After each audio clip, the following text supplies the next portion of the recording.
Happy Friday, everybody. James Hancock here and back to review the new film, The Tax Collector, which is available today on VOD, but it's written and directed by David Ayer and stars Bobby Soto and Shia Labeouf. And not to worry, I won't indulge in spoilers initially. However, at a certain point, I can't properly criticize this film without discussing a few key details, but don't worry, I'll give you a fair warning before I do so. It's actually Bobby Soto's character, David, who's the tax collector in the title, and his job consists of driving around Los Angeles collecting a 30% tax from various individuals indulging in illegal activity in exchange for protection from this character named the Wizard, who's very high up in the Mexican drug cartels. Shia Labeouf's character, Creeper, is basically there as David's hired muscle to intimidate people when they fail to pay the appropriate amount of tax or pay their taxes on time. And inevitably, things start to get bloody when people decide to start paying taxes to other people for protection because the Wizard and this character known as Conejo are indulging in this civil war after Conejo returns from Mexico after a 10-year hiatus. And for me, this is one of those movies that is a genuine mixed bag of good and bad. On the whole, I do like David Ayer. I saw him do a panel once at Comic-Con, and I just found him incredibly likable.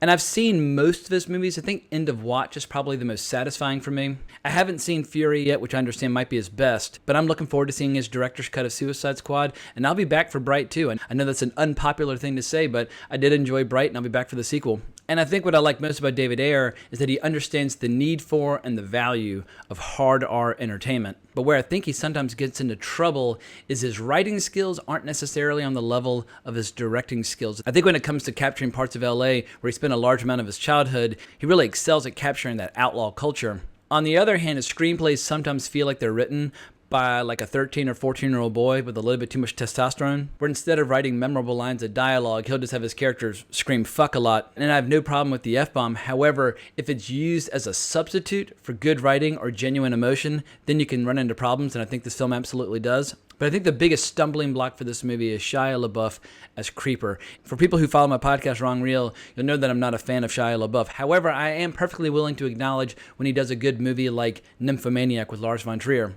But as a celebrity, I find him intensely annoying, in particular his do-it videos and all these other publicity stunts that he's been known to indulge in. Do it!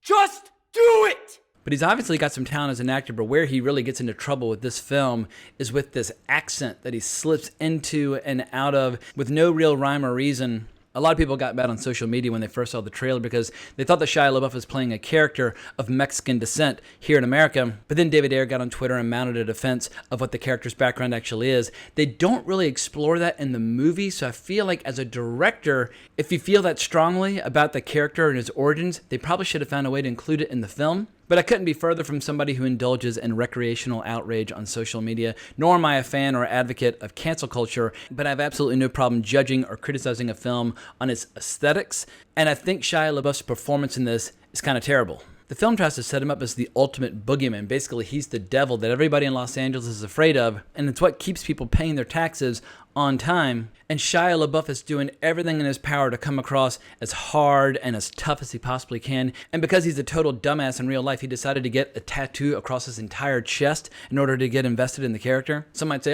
he's a method actor, he's getting invested. But whatever, it's not my problem. That's his choice to live with. But as I was watching this movie, I found him to be the least intimidating person in the entire film. But even worse, there's never a major payoff throughout the entire film that really reveals or explores what a badass he can really be. And as the Civil War starts to unfold, he keeps begging to be let off the chain. He really wants to be unleashed and basically bathe in the blood of all their enemies. So I kept expecting some amazing action scene featuring Shia LaBeouf, and it never arrived, so I found that to be very frustrating. But as much as this film might have confirmed my negative feelings about Shia LaBeouf as an actor, there are some other ingredients that do work pretty well. I think Bobby Soto is pretty good as David, even if his character's a little underwritten. Like I said before, instead of having great dialogue where he can really flesh out his character, he spends way too much of the movie just screaming fuck over and over and over again, and at a certain point you just get diminishing returns. But the film does have a pretty cool supporting cast, including Jimmy Smits and George Lopez. It even has some good MMA fighters. Brian Ortega is one of my favorite active fighters today, and it has retired heavyweight Brendan Schaub in there as well. And because MMA is the only sport that I follow, I always love seeing those athletes making the jump to the screen as their MMA career draws to a close. But I think Brian Ortega, who's a handsome devil, has massive potential as an action star, and he actually showed some decent chops in the few scenes where he appears in this film. But I think the best ingredient of this film is Jose Conejo Martin, who plays the villain Conejo, who is just ruthless and terrifying and charismatic. And he's not pure evil incarnate. He actually feels like a living, breathing character who's just trying to carve out his own piece of the pie now that he sees a moment of weakness in his enemies. And when he goes to the dark side,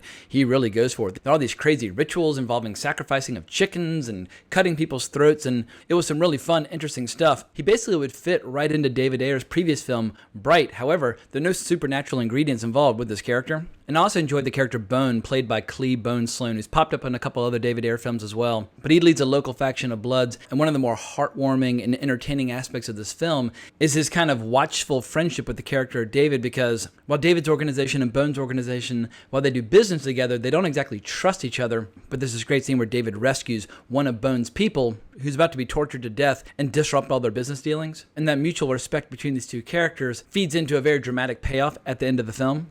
Overall, over the course of the film, I was engaged. I was enjoying watching it, but it's just frustrating when you see a movie that has all this potential that fails to deliver. I feel like David Ayer is an enormously talented filmmaker, but he's one of those really talented directors that really struggles to deliver a film that makes a really bold, compelling case as to why he's one of the better directors working today. But I'll continue showing up to watch his movies because, like I said, he totally embraces the idea of trying to deliver entertaining R-rated films. But I think after people see this movie, his stock isn't really going to go up or down. I think the movie will find an audience online. I just don't think it's going to be a rabid fan base. But there are a few remaining details, both good and bad, that I want to discuss, but I can't really get into them without going into spoilers. So if you want to go into this movie totally fresh, then now's the time to bail out in this video. But when it comes to the ingredients that really work well, the film does a really solid job of setting up just what a threat Conejo is. George Lopez's character, who plays David's uncle, at one point is trying to eliminate Conejo as a threat. And at the next meeting between David and Conejo, Conejo reveals this cooler sitting right beside him. And inside the cooler, not only is there a bunch of ice, but you also have George Lopez's character's his hands and his head just nestled in there. And it was just a brutal reminder of just how dangerous and savage some of these Mexican drug cartels can be. Because this movie is filled with lots of threats of skinning and being dunked in acid,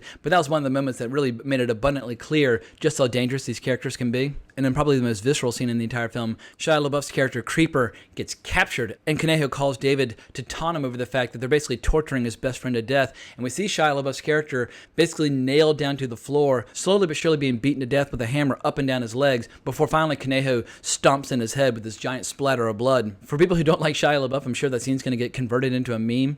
On the other hand, though, that scene was incredibly frustrating because, like I said, Shia LaBeouf's character is teased as and then promised as the most hardcore badass person in the entire movie throughout the first, 2/3 of the film. And then suddenly there's this ambush in this small battle where he gets taken captive, and he never gets to do anything. He never has a single scene where we get to see just how hardcore he is. And I found that to be incredibly frustrating. And no matter how many scenes we have between David and Creeper hugging each other and kind of putting their heads together and bonding, I never really bought the idea that Creeper somehow had managed to become a part of this community or become a part of the family. Like I said, his accent comes and goes, and I just didn't find his character to be particularly authentic. And the big action scenes that finally come at the end, it's a little bit of a too little, too late scenario because the film's surprisingly light on action for the first 70 minutes. Although I will admit, the film has a nice, tight, economical running time. I think it's 95 or 96 minutes, but I'm a big fan of movies that know when to wrap things up. But the film definitely could have used some earlier action scenes. But we see Clee Bone Sloan